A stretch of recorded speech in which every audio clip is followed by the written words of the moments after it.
What's going on, everybody? Welcome to Bear Witness. In today's video, we're going to be talking about the Jayland Walker shooting that happened earlier this week on Monday, in the early hours of Monday, to be specific.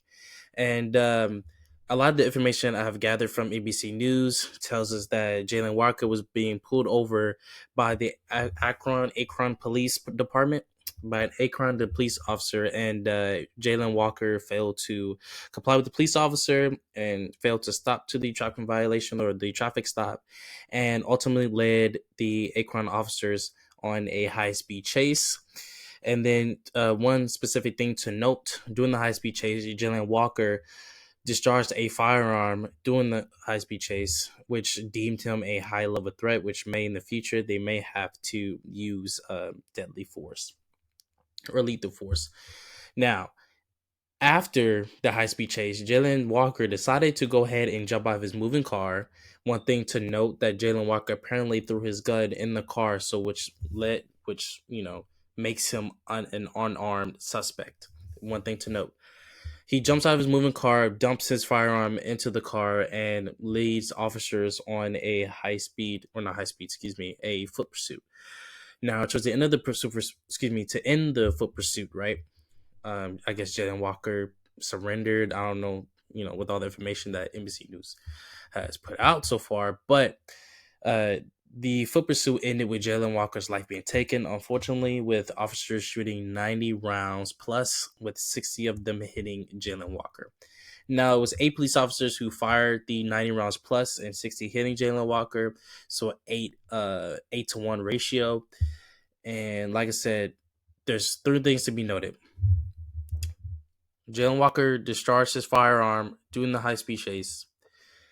Secondly, before he jumped out of his moving car, he threw the firearm in the car, which make him an unarmed suspect at that very moment.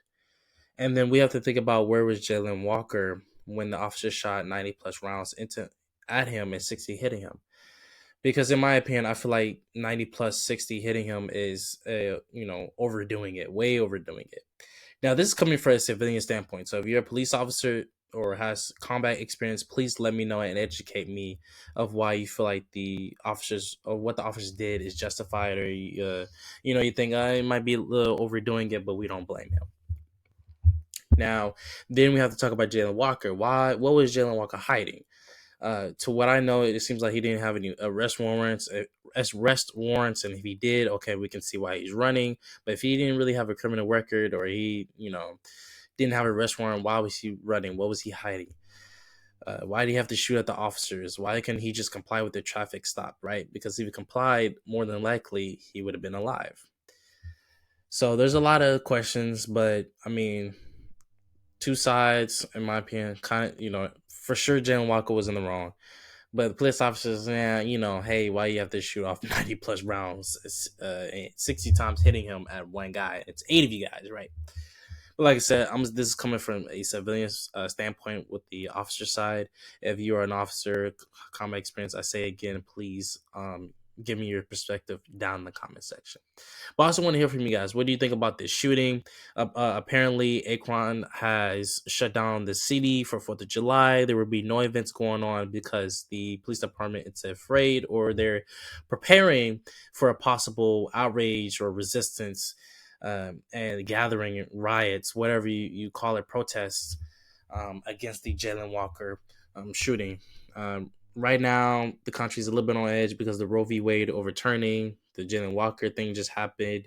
Mass shootings are happening. So the country is, again, on edge. Another summer, not to be surprised. But like I said, guys, go ahead and let me know how you feel about this shooting. For sure, Jayland Walker was in the wrong.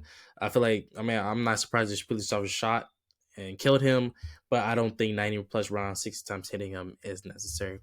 Make sure you guys like and subscribe and comment on this situation. Like and subscribe for more videos. You guys have a great week, great day, great morning. And remember to think for yourself and push the boundaries and be relentless in your pursuits.